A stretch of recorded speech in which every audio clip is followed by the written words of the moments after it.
ರಾಜ್ಯೋತ್ಸವದ ಬಗ್ಗೆ ಹೇಳು. ಕನ್ನಡ ರಾಜ್ಯೋತ್ಸವ ಎಂದರೆ ಮಾತೆಯನ್ನು ಕೋಟಕ್ಕೆ ಪೂಜೆ ಮಾಡುವುದು ಮತ್ತು ಮುದ್ದು ಮಕ್ಕಳಿಂದ ವೇಷಭೂಷಣವನ್ನು ಧರಿಸುವುದು ಮತ್ತು ನಾವು ಪರೀಕ್ಷೆಯಲ್ಲಿ ಪಾಸಾದಂತೆ ಪ್ರಶಸ್ತಿಗಳನ್ನು ನೀಡುವುದರಿಂದ ಕನ್ನಡ ರಾಜ್ಯೋತ್ಸವ ಬಗ್ಗೆ ಹೇಳುತ್ತೇನೆ. 2ನೇ ಕ್ವಶನ್, ಈ ಚಿತ್ರದ ಕುರಿತು ಹೇಳು.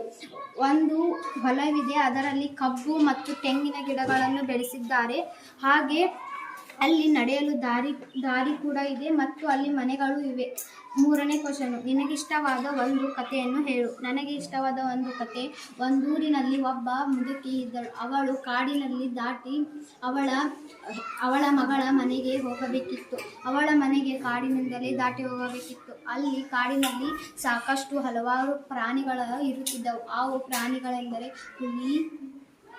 ಹುಲಿ, ಸಿಂಹ, ಕರಡಿ, ತೋಳ. 4ನೇ ಕ್ವಶನ್, ಈ ಶಬ್ದವನ್ನು ಓದು. ಬಳಪ, ಗಣಿತ, ಶಾಲೆ, ಪರಿಣಾಮ.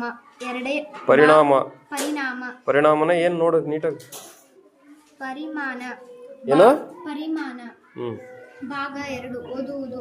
ಈ ಚಿತ್ರದಲ್ಲಿ ಪದಗಳನ್ನು ಓದು. ಸುಮೇರು ಚಟುವಟಿಕೆ ಸಹಿತ ಅಭ್ಯಾಸ ಪುಸ್ತಕ. ಕನ್ನಡ ಭಾಗ 1, 6ನೇ ತರಗತಿ. ರಾಜ್ಯ ಶಿಕ್ಷಣ ಸಂಶೋಧನೆ ಮತ್ತು ತರಬೇತಿ ಇಲಾಖೆ. 6ನೇ ಕ್ವಶನ್, ಈ ಅಕ್ಷರಗಳನ್ನು ಜೋಡಿಸಿ ಸೂಕ್ತ ಪದ ರಚಿಸು. ಅಮ್ಮ, ಮಗು, ಪರಿಮಳ, ಕನ್ನಡ. ಈ ಕಥೆಯನ್ನು ಓದು. ಒಂದು ಊರಿನಲ್ಲಿ ಒಂದು ಆನೆ ಇತ್ತು.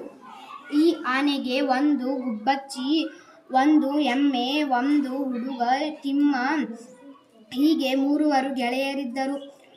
ಆ ಆನೆಯನ್ನು ಕಂಡರೆ ಈ ಮೂರು ಗೆಳೆಯರಿಗೂ ಒಲವು.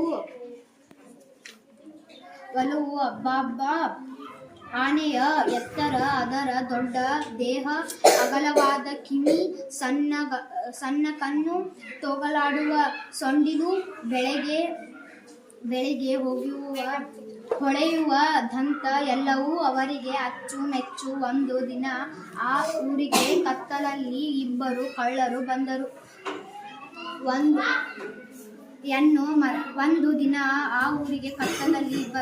ಬಂದರು. ಹೆಣ್ಣು ಮರಕ್ಕೆ ಹಗ್ಗದಿಂದ ಕಟ್ಟಿ ಹಾಕಿದರು.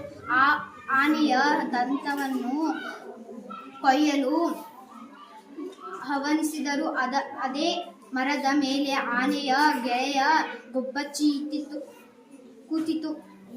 ಆನೆಗೆ ಆದ ಪಾಡು ನೋಡಿ ಪುಟ್ಟನೆ ಹಾರಿ ಬಂದು ಎಮ್ಮೆಗೆ ಹೇಳಿತು.